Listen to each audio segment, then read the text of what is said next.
dalal ak jàmm ci seen ëttub xibaar bii di Flash Info. Flash Info xibaar yu wér te wóor. ak Flash Info bërëb la bu jàllale xibaar yu wér te wóor. mboolem xibaar yu ñëwal politique fii lay leeree ci xibaar yu wóor. waaye it mboolem xibaar yu soxal sport moo xam football la ba ci lamb wala basket.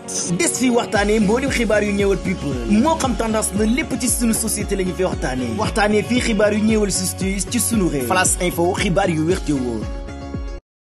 Situation. Premièrement, bien sûr, Gaza était sous siège, était comme une prison à ciel ouvert pendant 17 ans. Il n'y avait aucun aboutissement, il n'y avait pas d'issue pour résoudre ce problème de plus de 2 millions de Palestiniens. Et deuxième, bien sûr, en Cisjordanie, les implantations étaient donc en vogue, étaient d'une ampleur très grave, qui forçait définitivement la question de la solution des deux États. C'était devenu presque impossible. Et troisièmement aussi, bien sûr, les Palestiniens donc, sont arrivés à voir de leurs yeux la concrétisation de quelque chose qui était invraisemblable, qu'il s'agit de la partition temporelle au niveau de Masjid al-Aqsa. Et on allait directement vers la partition spatiale. Et pourquoi pas détruire la mosquée d'Al-Aqsa si l'impuissance des musulmans allait continuer. Et puis, bien sûr, troisièmement, c'est-à-dire que on voyait la normalisation aller à des allures vraiment inégalée auparavant, et surtout par la normalisation de l'Arabie Saoudite. Si toutefois ça a été arrivé, tout le monde musulman, tous les pays musulmans allaient entamer cette procédure, et tout le monde s'est arrêté dans la file. Aussi, même lorsqu'on parle des brigades de l'Aqsa, eux-mêmes, ils savaient très bien qu'il était en quelque sorte un peu coincé. Il était en quelque sorte un peu coincé dans une vision israélienne. La vision que Trump appelait, c'est-à-dire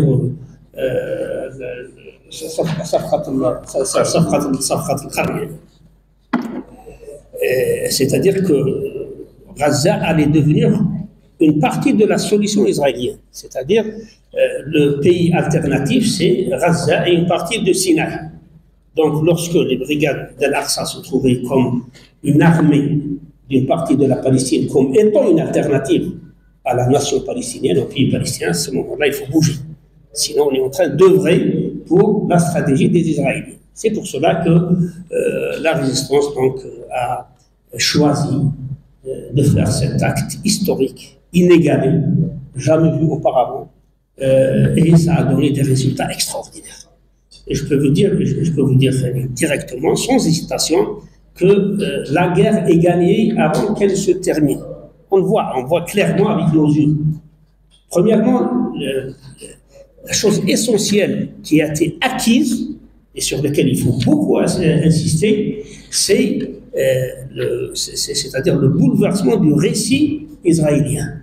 Parce que cette entité a été plantée au cœur de notre Ummah, bien sûr pour l'intérêt des Occidentaux, a été plantée sur un récit tout à fait faux, un récit tout à fait erroné, c'est-à-dire qui reposait sur des mensonges extrêmes à l'échelle historique, à l'échelle géostratégique. C'est que voilà, ça c'est la terre promise sur des bases religieuses, bien entendu, et que c'est un pays sans peuple pour un peuple sans terre.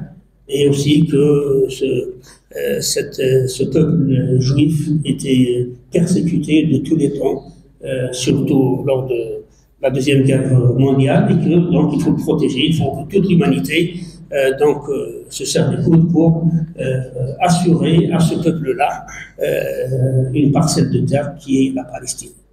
Et aussi que ce pays-là, c'est le seul pays démocratique dans la région, et donc il faut le soutenir tout le temps en tant qu'exemple pour toute la région. Donc ce récit-là maintenant, ça ne tient plus. Maintenant, il y a un soulèvement international partout dans le monde contre ce récit. Et ces jours-là, ces 3 derniers jours-là, on vit quelque chose d'extraordinaire. On vit un bouleversement, on vit une escalade extrême au niveau des universités. Mais c'est quelque chose de très très important. Et le comptage maintenant est en train de progresser même dans d'autres pays en Europe. Donc maintenant on voit des sondages, c'est-à-dire qui disent clairement qu'il y a un éveil, un véritable éveil au niveau de la conscience de la population aux États-Unis, au Canada et un peu partout en Occident. Et même des sondages, surtout chez les jeunes, c'est-à-dire on voit que les jeunes disent que il ne s'agit plus d'un pays, c'est-à-dire cette entité israélienne, il ne s'agit plus d'un pays qui est en train d'accomplir des atrocités contre les Palestiniens. Il s'agit d'un pays qui cause l'instabilité du monde. Il faut que ça se termine, il faut que ce pays, il faut que l'on finisse avec tout ce pays. C'est quelque chose d'extraordinaire. C'était inconcevable qu'il y a une autre personne autre que les musulmans qui pouvaient dire cela. Maintenant, c'est des gens qui n'ont rien à voir avec notre religion, avec nos appartenances, avec notre histoire, qui disent cela, que ce pays-là est la cause essentielle de l'instabilité à l'échelle internationale. Donc on est en train de gagner au niveau du récit. Bien sûr, aussi, l'une des victoires vraiment très très importantes, c'est-à-dire c'est ce mythe qui est écrasé définitivement des services de renseignement israéliens, qui était coté à des échelles très élevées comme étant les services de renseignement, l'un des services les plus importants, les plus forts et aussi les plus efficaces à l'échelle internationale. Eh bien, les attaques du 7 octobre ont montré que ces services de renseignement ne servent à rien du tout, parce que lorsque des services de renseignement ne se rendent pas compte que 1500 personnes puissent entrer dans des casernes à un certain nombre de kilomètres et qui prennent en otage 30 généraux. Et c'est quelque chose d'imaginable. Moi j'ai étudié les guerres de révolution. Je n'ai jamais vu, je n'ai jamais entendu qu'il y ait une guerre de révolution, que ce soit le Vietnam ou l'Algérie ou autre, qui ont pris des prisonniers, 30 généraux. C'est quelque chose d'inimaginable, c'est quelque chose de du jamais vu, du jamais égalé.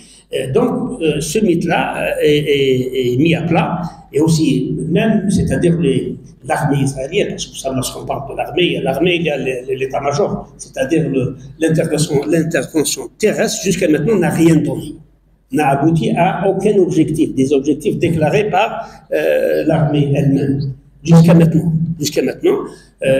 Donc ce mythe-là est complètement écrasé. Et aussi, quatrièmement, quelque chose de très très important, c'est-à-dire cette déchirure de la société israélienne.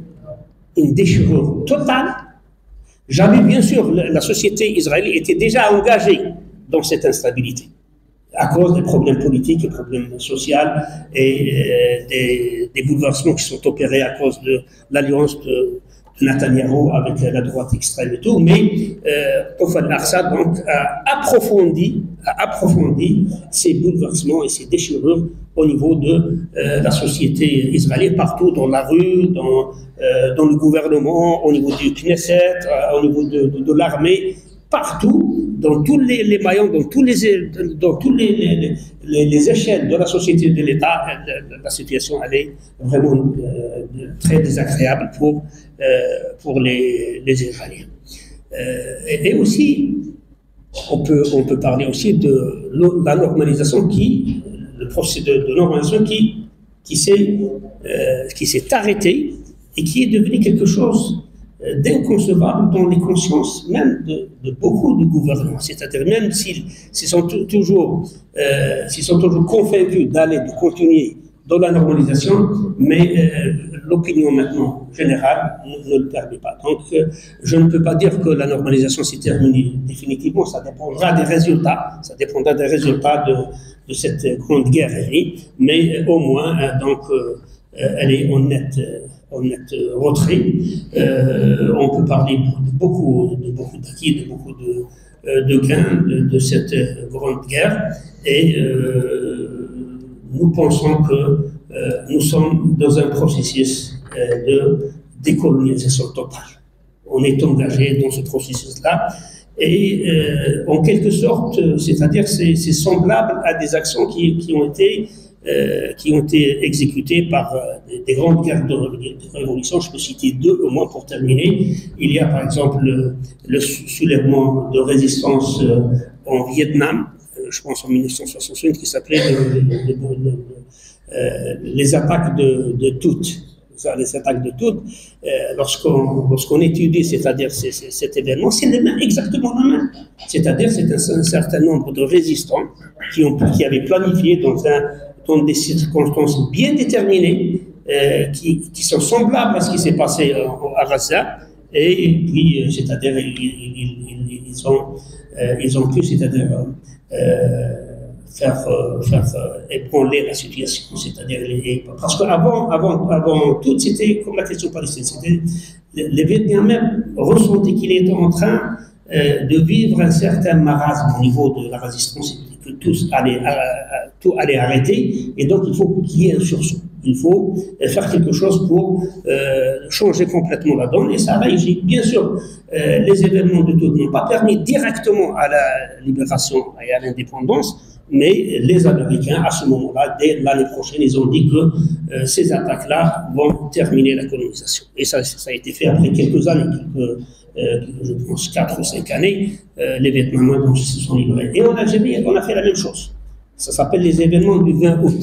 C'est dans une seule nuit, un certain nombre de résistants qui ont attaqué plusieurs points de l'armée, des casernes, des commissariats, presque sans position. C'est comme ça a été fait à Gaza.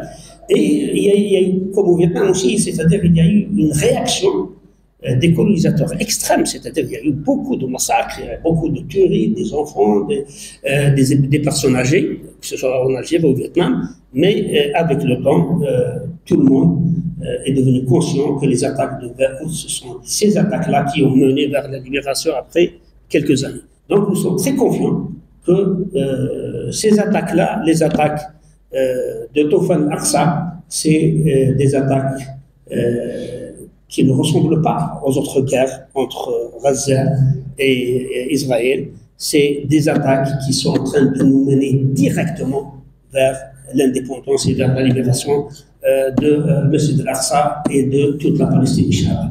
Donc j'ai essayé donc d'être un peu bref, je me suis un peu étalé, donc je vous donne l'occasion de poser vos questions. dalal ak jàmm ci seen ëttub xibaar bii di Flash Info. Flash Info xibaar yu wér te wóor. ak Flash Info bërëb la bu jàllale xibaar yu wér te wóor. mboolem xibaar yu ñëwal politique fii lay leeree ci xibaar yu wóor. waaye it mboolem xibaar yu soxal sport moo xam football la ba ci lamb wala basket. des fi waxtaanee mboolem xibaar yu ñëwal people. moo xam tendance la lépp ci sunu société la ñu fi waxtaanee. waxtaanee fii xibaar yu ñëwal justice ci sunu réew. Flash Info xibaar yu wér te wóor.